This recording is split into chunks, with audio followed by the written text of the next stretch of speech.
कबीरदास जी महाराज कहते हैं, कबीरा जब हम पैदा हुए, कबीरा जब हम पैदा हुए, जग हंसे हम रोए। जब हम पैदा हुए जग हंसे हम रोए। ऐसी करनी कर चलो, ऐसी करनी कर चलो कि हम हंसे जग रोए। ऐसी करनी संसार से कर कर जाइए, जिसे करने के बाद जो आपकी करनी को देखे लोगों की आंखों से आंसू निकल पड़े। कितना अच्छा व्यक्ति था। तो राजन, ये सब कार्य करने पर जीव को शीघ्रतः ही मुक्ति प्राप्त हो जाती है। परीक्षित जी कहते हैं, गुरुदेव ये सारी बातें तो ठीक है,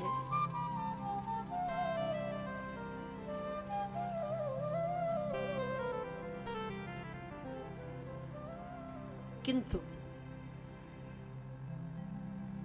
आप हमको एक बात बताइए, हमें मात्र 7 दिन का अवकाश मिला है। 7 दिन के बाद हमारे भीतर का जो आकाश है महाकाश में सम्मिलित हो जाएगा। तो 7 दिन में भला मैं मुक्ति को कैसे प्राप्त कर सकता हूं गुरुदेव, जब बड़े बड़े तपस्या करने वाले योग ऋषि, महर्षि, तेजस्वी, तपस्वी, ओजस्वी मुक्ति को प्राप्त नहीं कर पाए, हरि के द्वार को न जा पाए,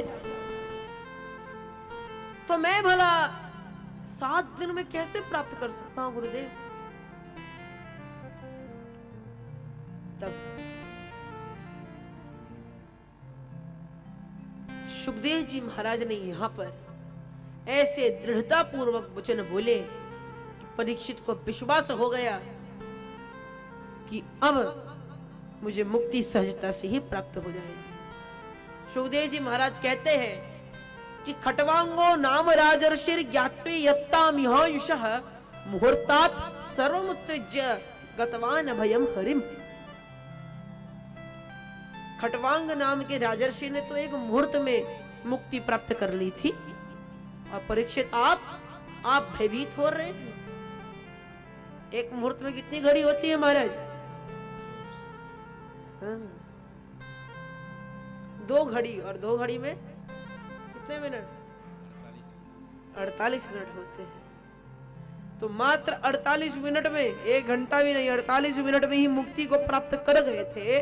तो आप भयभीत हो रहे हैं इनसे 7 दिन से?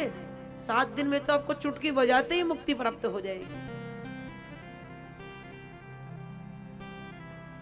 परीक्षित जी महाराज ने कहा, गुरुदेव मुझे तो चिंता हो रही है। सुखदेव जी ने कहा, राजन चिंता न करो राजन, 7 दिन बाकी अभी, घड़ी भर में भी परलोक प्राप्त होता है।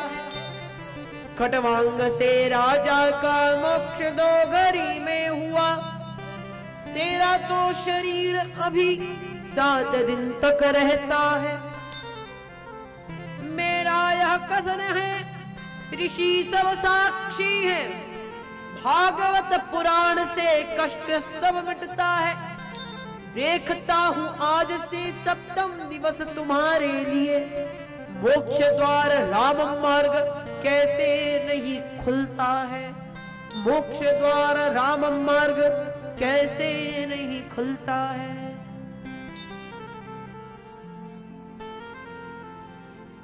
मोक्ष द्वार राम मार्ग कैसे नहीं खुलता है। जब इस प्रकार के दृढ़ता पूर्वक वचन सुखदेव जी महाराज ने बोले, परीक्षित को विश्वास हो गया कि भैया अब तो मुझको निसंदेह मुक्ति प्राप्त हो जाएगी। सबसे पहले परीक्षित जी प्रश्न पूछते हैं, गुरुदेव आप मुझे परम ज्ञान तो देने जा रहे हैं, किंतु इस परम ज्ञान को कैसे श्रवण करना चाहिए, इसके कुछ नियम भी तो हैं। कैसे बैठना चाहिए, कैसे क्या करना चाहिए? तो सुखदेव जी महाराज कहते हैं, जितासनो जित श्वासो जित संगो जितेन्द्रिय, स्थूले भगवतो रूपे मन संधाय जितेंद्रिय ध्यान। जितासनो, सबसे पहले आसन को जीतने का प्रयास करना चाहिए। ये नहीं महाराज कि 1 घंटा पैर बंद करके बैठ लिए तो फिर पैर खोलकर आराम से लेटे। जितासनो, आसन को जीतने का प्रयास करना चाहिए। एक आसन पर कितनी देर तक हम बैठ सकते हैं उसका प्रयास करना चाहिए।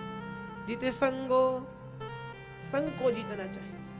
अब संग मतलब हमारे जो मित्र मंडली है उनको जीतने का प्रयास करना चाहिए कि मेरे माध्यम से हमारे किसी एक भी मित्र में यदि भक्ति रूपी बीज का रोपण हो गया, वो भक्ति रूपी बीज वृक्ष में प्रकट हो गया तो मेरा जो कार्य है वो सार्थक हो जाएगा। जितेंद्रिय, जितेंद्रिय होने का प्रयास करना चाहिए। जितेंद्रिय, इंद्रियों को जीतने का प्रयास करना चाहिए।